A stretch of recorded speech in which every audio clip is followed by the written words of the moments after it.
Vou passar a palavra para a Daniela Vale da Rocha Miller, juíza do trabalho do TRT da Primeira Região, mestre em Política e em Direitos Humanos, Política Pública em Direitos Humanos e o conselho sobre a norma coletiva, um direito humano ou econômico.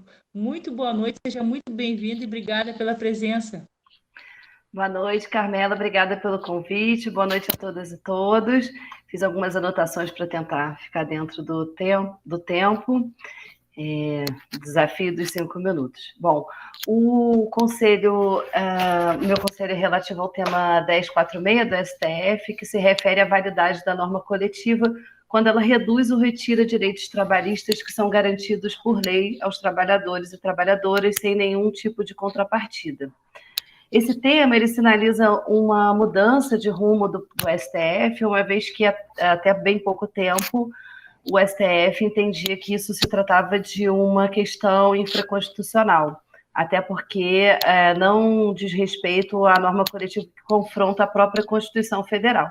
O professor Souto-Maior, que esteve com a gente agora há pouco tempo, já até chamou a atenção para essa contradição, uma vez que, embora o tema esteja sendo analisado pelo STF, diz respeito apenas às normas coletivas que colidem com leis ordinárias. Bom, apesar dessa contradição que o professor já chamou a atenção, eu queria de início lembrar aqui que o trabalho ele não existe abstrato e isoladamente. O que existe, na verdade, no mundo real, são pessoas, homens e mulheres, que trabalham, seres humanos que estão inseridos dentro desse contrato. Então, são pessoas que disponibilizam seus corpos e mentes, em suma, sua energia vital, para a realização de algum tipo de atividade econômica que vai ser lucrativo para o detentor dos meios de produção. As normas coletivas nasceram exatamente da humanidade presente nessas pessoas. Ao constatarem que nesse modelo econômico que nós vivemos, a igualdade formal e a livre concorrência sem limite algum, levaram a uma exploração desmedida e aviltante de trabalhadoras e trabalhadores, essas pessoas se uniram exatamente para reivindicar imposição de limites ao mercado de braços, né? De modo que se tornasse possível sobreviver humanamente a esse maquinismo industrial. Essa origem levou o direito do trabalho a humanizar o próprio direito, ou seja, é uma técnica de humanização da técnica, como diz Supiot. A razão de ser do direito do trabalho é o de limitar os danos causados pelo poder econômico, inclusive para o próprio sistema de mercado, quando atua de modo desregulado. Nesse cenário, o sentido da norma coletiva é estabelecer garantias adequadas para a preservação da recomposição da vida humana, dentro das condições de trabalho específicas de uma determinada categoria profissional.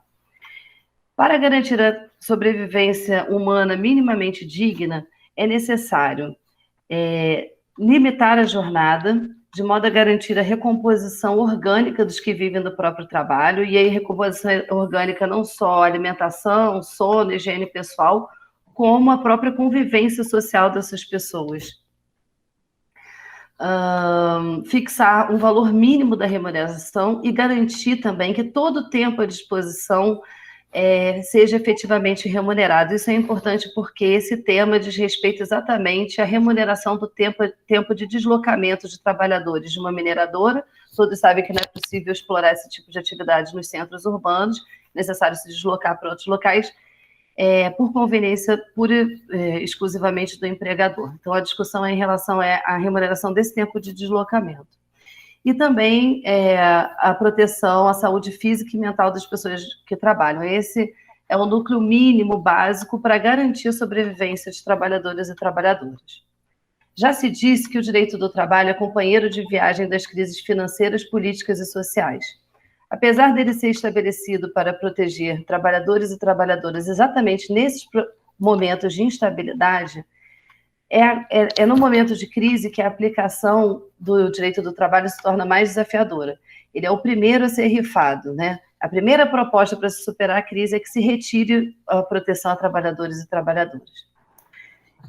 Sabemos que em épocas de desemprego e recessão, a autonomia para a negociação coletiva é pura e simplesmente um meio de redução dessas necessárias garantias e não uma verdadeira expressão da vontade do conjunto de trabalhadores envolvidos.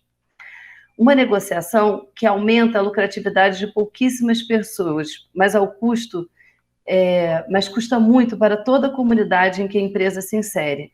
Traz miséria, doenças, colapso do sistema de saúde e do sistema previdenciário, entre outros.